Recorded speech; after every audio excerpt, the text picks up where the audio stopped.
सलाम, नमस्ते, सत श्री अकाल। मैं हूं रजा और आप देख रहे हैं रजाग्राफी। हमेशा की तरह सबूत और तथ्यों पर बात करूंगा और इस वीडियो में गाली गलौज है इसलिए बता रहा हूं। गाली मैं नहीं बकूंगा, इस वीडियो में गाली है, मैं आपको बता रहा हूं शुरुआत में ही, क्योंकि हमने बीप नहीं लगाई है ताकि आपको पता चले कि मुसलमानों के साथ क्या हो रहा है। अभी कुछ वक्त पहले दो इंटरनेशनल संस्था, दुनिया की सबसे बड़ी ऑर्गेनाइजेशन जो ये बताती है, ये रिसर्च करती है कि कौन से देश में, कौन से मुल्क में, कौन से जगह पर, कौन से इलाके में, कौन से समुदाय को टारगेट किया जा रहा है और किसकी जान को खतरा है, जिस ऑर्गेनाइजेशन का नाम है जीनोसाइड वॉच। ये किसी एक मुल्क की नहीं है, ये इंटरनेशनल है। और आपको बता दूं, इसके अलावा एक और ऑर्गेनाइजेशन है जिस पर मैंने पूरी रिपोर्ट बनाई है। दोनों इंटरनेशनल रिपोर्ट है दोस्तों, जिसका कहना यह था कि भारत में सरकारी आतंकवाद बहुत जल्द शुरू होने वाला है और 20 करोड़ मुसलमानों का कत्लेआम होगा। तो बहुत लोगों को यह था कि अरे ये तो बहका रहा है, अरे ये तो डरा रहा है, अरे ये तो भड़का रहा है, नफरत फैला रहा है। लेकिन बता दूं, ये मैंने अपनी जेब से रिपोर्ट नहीं बनाई थी। ये आप जो देख रहे हैं, ये वेबसाइट खोल के आप जाके पढ़ सकते हैं। ये मेरी रिपोर्ट नहीं है और ये बनाने वाला कोई रिपोर्ट मुसलमान नहीं है। समझ में आई बात? अब 2-3 हफ्ते भी नहीं गुजरे थे कि अब हिंदू आतंकवाद निकल के सामने आ गया है। जी हां दोस्तों, और मैं आपको बता दूं शुरुआत में ही, हिंदू आतंकवाद इसलिए बोल रहा हूं, मैं मानता हूं और ये जानता हूं हिंदू का आतंक से कोई लेना देना नहीं होता, क्योंकि कहा यह जाता है कि हिंदू सबसे शांति प्रिय धर्म है, तो इसमें आतंक और दंगा हो ही नहीं सकता। ये जो हिंदू हैं, ये आरएसएस वाले हिंदू हैं, ये जो हिंदू हैं जो आतंक मचा रहे हैं, बीजेपी वाले हिंदू हैं। कुछ ही पलों में आपको पूरे प्रूफ के साथ दिखा दूंगा, समझा दूंगा।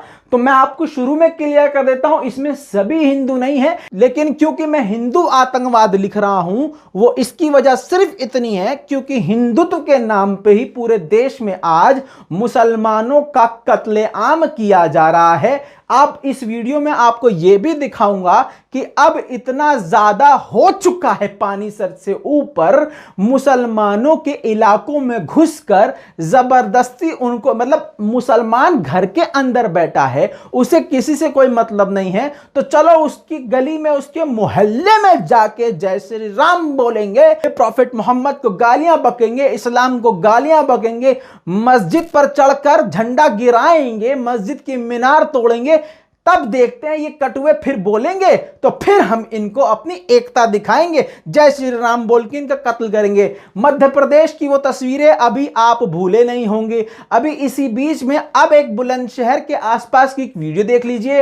ये राम के नाम पे भीख मांगने वाले, अबे भैया ये सोचिए कि ये जब इतना पैसा मोदी जी खर्च कर रहे हैं इस प्लान पे, उस प्लान पे, 2-2 हजार करोड़, 50-50 हजार करोड़ रुपए खर्च कर देते हैं जनता पर और अपने देश की जनता पर, तो सिर्फ 11,000 करोड़ रुपए के लिए चंदा करने की जरूरत क्यों है भैया?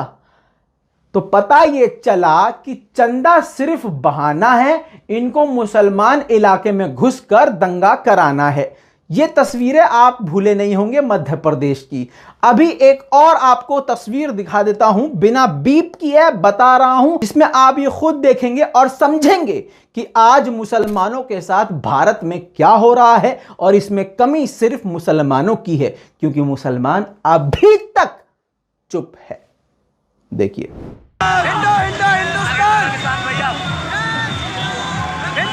हिंदुस्तान मुल्लन की बहन में लंड, मुल्लन की माँ की जोत, मुल्लन की बहन की जोत, मुल्लन की माँ में लंड, मुल्लन की माँ में लंड, बहन की जोत। हिंदो हिंदो हिंदुस्तान, मुल्ला भागा पाकिस्तान, हिंदो हिंदो हिंदुस्तान, मुल्ला भागा पाकिस्तान, हिंदो हिंदो हिंदुस्तान। यहां ऑनलाइन खून खोल रहा होगा मुसलमानों का, अभी कमेंट करेंगे ये हम ये कर देंगे। अबे भाई, ग्राउंड पे क्या हो तुम? ये तो ग्राउंड पे उतर के नफरत फैला रहे हैं। तुमने इनका ग्राउंड पे उतर के सामना किया? नहीं। आज ये नौबत आ गई है, ये वीडियो, ये क्लिप इस बात की दलील है कि मुसलमानों का कत्लेआम करीब है और इस मुसलमान की हालत का जिम्मेदार खुद मुसलमान है। अभी रुक जाइए। भोपाल में एक कब्रिस्तान का केस चल रहा था जिस पर आरएसएस को जीत हो गई। कैसे जीत हुई? जैसे बाबरी इन्होंने जीती है। कोर्ट भैया उनका, सरकार भैया उनकी, प्रशासन भैया उनका, और खासकर अभी तो आरएसएस चरम सीमा पर है, एकदम आसमान में उड़ रही है और पूरे देश में कत्लेआम करने की हिंदुत्व के नाम पे कोशिश की जा रही है। क्यों? क्योंकि भैया जो गोडसे का मानने वाला हो, जिसकी विचारधारा गांधी को कत्ल करने वाले को पूजने की हो, उससे आप क्या एक्सपेक्ट करेंगे?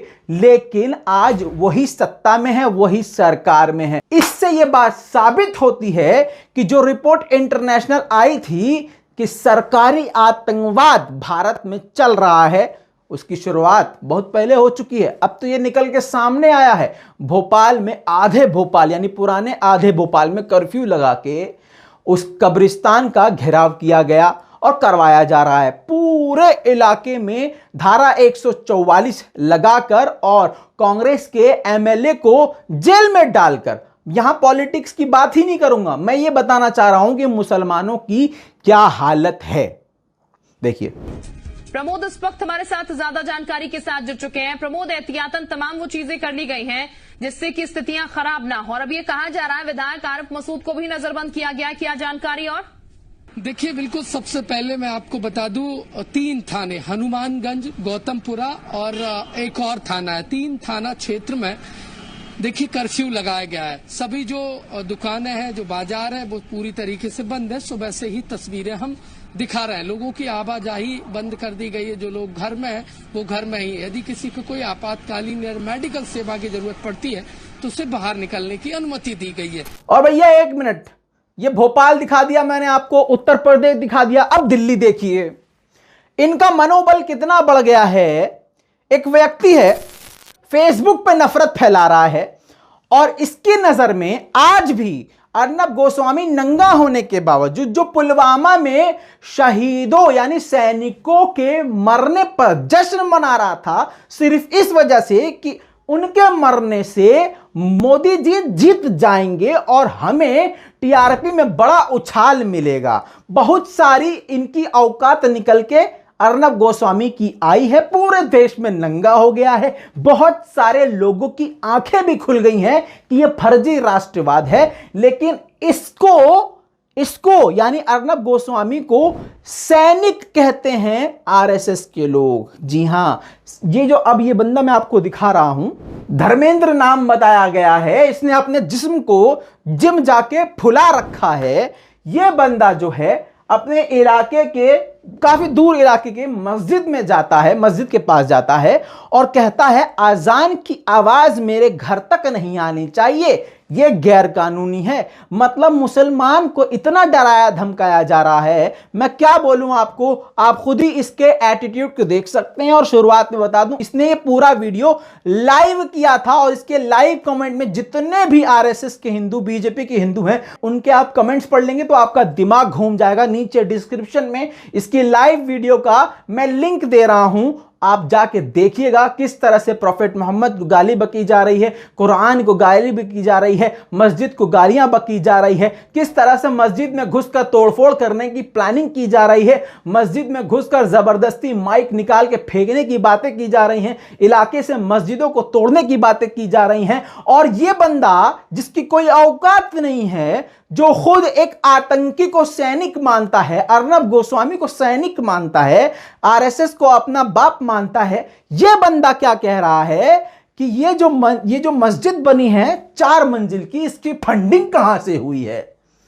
देख लीजिए। आपका शुभ नाम? मोहम्मद रजा। ये जो ऊपर 4 स्पीकर लगा रखे हैं, आपको इस बात की जानकारी है कि ये बैन है स्पीकर बजाना? बैन है? हाँ, सुप्रीम कोर्ट का ऑर्डर है, ये बैन है स्पीकर बजाना। जो रोज़ सुबह शाम इतनी ज़ोर से आवाज़ बजाते हो, गांव से तक जाती है। इस बात की जानकारी है? तो इस तरह की खबर कोई थाने से तो खैर आई नहीं है। नहीं, ये आपको खबर नहीं है कि इतनी तेज़ आवाज़ में लाउड स्पीकर पे सुबह और शाम ये बजाते हो डेली? इसकी जानकारी नहीं है, मतलब ये कहना चाह रहे हो? जैसे थाने से कोई खबर आती है ऐसी इस तरह की? नहीं, आपको जानकारी है या नहीं है? नहीं। आपको जानकारी नहीं है, ठीक है। मतलब अभी मैं हूँ ककरोले गाँव का। अच्छा अच्छा। धर्मेंद्र नाम है मेरा, और यहाँ से तकरीबन 1-1.25 किलोमीटर मेरा घर है, और सुबह शाम दोनों टाइम ये आवाज़ मेरे घर तक पहुँचती है। यहाँ से? हाँ, अच्छा। ठीक है। ऊपर 4 स्पीकर लगा रखे हैं, तो कोई बात नहीं, कम कर देंगे। ठीक है। मतलब कम तो वैसे है, लेकिन कम है तो ये इतनी दूर कैसे जा रही है? कम होती तो देखो उसमें जो आवाज़ होती है वो 10 पॉइंट होती है आवाज़, तो वॉल्यूम में मैं बात। ये एक तो मैं सुनो मेरी बात, ये सरासर इलीगल है। ये स्पीकर हटाओ नहीं हटाओ मर्जी है, लेकिन इसको बजाना बंद कर दो। अगर मैं इसकी शिकायत करूँगा, थाने में भी करूँगा और सारे तरह करूँगा, और अगर 1 हफ्ते का टाइम मैं दे रहा हूँ, ये स्पीकर की आवाज़ मेरे को नहीं आनी चाहिए। ये स्पीकर की आवाज़ दोबारा आई, कंप्लेंट तो मैं करूँगा ही करूँगा। तो यहाँ चारों मंदिर भी होगा और घर भी होंगे, चारों तरफ 50-10 स्पीकर मैं लगा दूँगा, और जो स्पीकर बजेगा उससे फिर तिगनी आवाज़ में स्पीकर बजेंगे। यहाँ का माहौल ख़राब करने की कोशिश मत करना। अगर ये बात आराम से समझ में आ रही है तो ठीक है, नहीं तो फिर कानूनी कार्रवाई भी होगी, और यहाँ का जो समाज है वो भी अपनी कार्रवाई करेगा। ठीक है भाई साहब, देखो ये है यहाँ पर, मैं तकरीबन मेरा घर यहाँ से 1-1.25 किलोमीटर है, और यहाँ से इतनी तेज़ स्पीकर बजते हैं। मैं आपको स्पीकर दिखाता हूँ, ये मेरे घर तक आवाज़ आती है 1 से 1.5 किलोमीटर तक। मैं एक बार आपको स्पीकर दिखाता हूँ सब भाई को।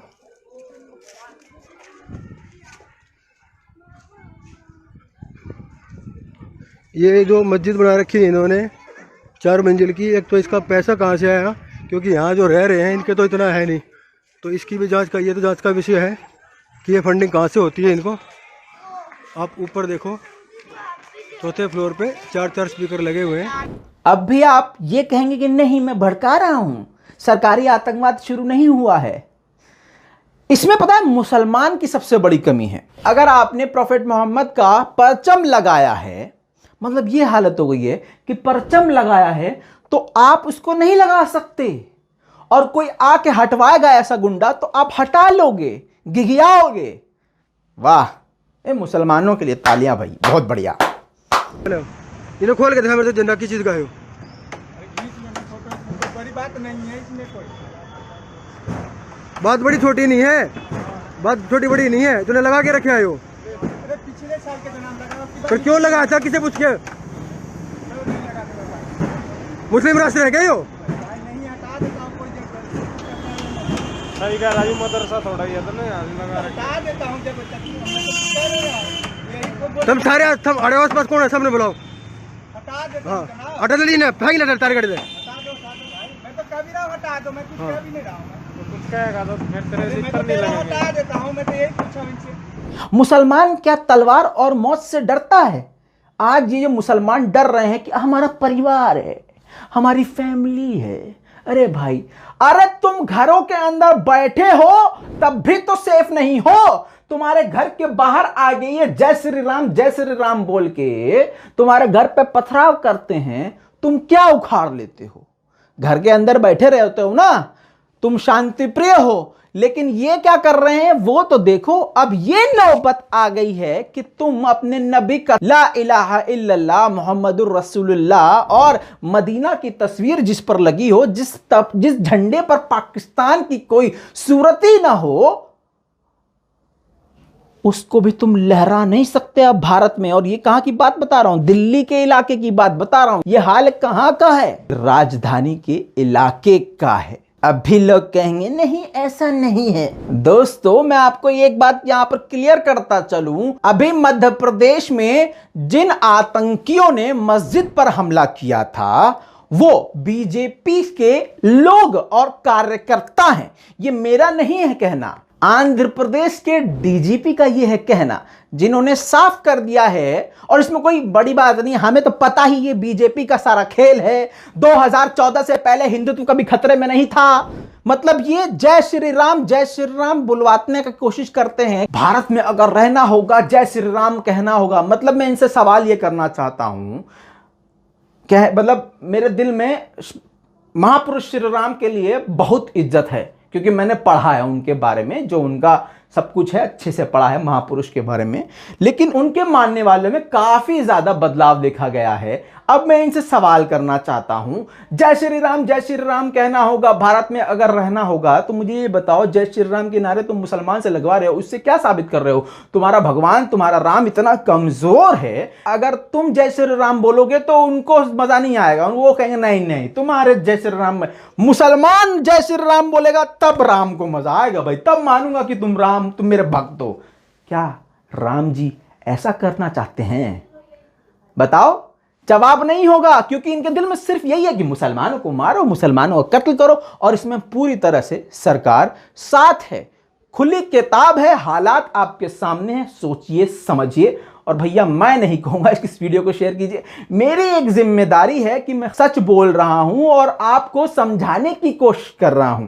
भैया कानून हाथ में नहीं लो, ये तो कानून हाथ में ले रहे हैं क्योंकि कानून भी इन्हीं का है, लेकिन कम से कम अपना बचाव तो करो। और ऐसी जिंदगी पे लानत है कि जिस देश में, जिस मुल्क में रहकर अपने घर पर तुम नबी का परचम न लहरा सको, आजान की आवाज तुम्हें कम करनी पड़े, ऐसी जिंदगी पे थू है। अरे भाई मुझे ये बताओ, गंगा जमुना तहजीब को खत्म करने वाले ये आरएसएस वाले, देश को कमजोर करने वाले नकली राष्ट्रवादी, ये किसको बाप मानते हैं? अर्नब गोस्वामी को अपना बाप मानते हैं। कौन अर्नब गोस्वामी? भारतीय सैनिकों के मरने पर यह कहने वाला आदमी कि बड़े की जीत होगी, इससे फायदा मिलेगा बड़े को, यानी मोदी जी को। ये नकली राष्ट्रवादी को अपना सुपर हीरो मानने वाले, सैनिक मानने वाले, गांधी को कत्ल करने वाले को अपना भगवान मानने वाले, इससे आप क्या उम्मीद करोगे? अभी भी मैं आप लोगों को इन सब का हल दे देता हूं। जो मेरे चैनल पर सिख मेरे भाई हैं, मैं आपसे ही कहना चाहता हूं, मुसलमान इस टाइम मर चुका है, जिंदा लाश हो चुका है। आपसे हाथ जोड़कर निवेदन है कि अगर एक सिख भी एक मुसलमान की पूरी गली की हिफाजत के लिए खड़ा हो जाए तो मुसलमान के ऊपर एक आंच और एक खरोंच भी नहीं आ सकती। 100 की सीधी मैंने कह दी है। मुसलमानों से तो मुझे बात ही नहीं करनी। तुम भैया ऐसे ही रहो, इंशाल्लाह इंशाल्लाह बोलते रहो, होगा कुछ नहीं तुम्हारा। जब तक तुम खुद अपना स्टैंड नहीं लोगे, वो तुम्हारी क्या मदद करेगा। उम्मीद करता हूं इस वीडियो को शेयर करेंगे, चैनल को सब्सक्राइब करेंगे, ताकि आपको सच दिखता रहे। जय हिंद।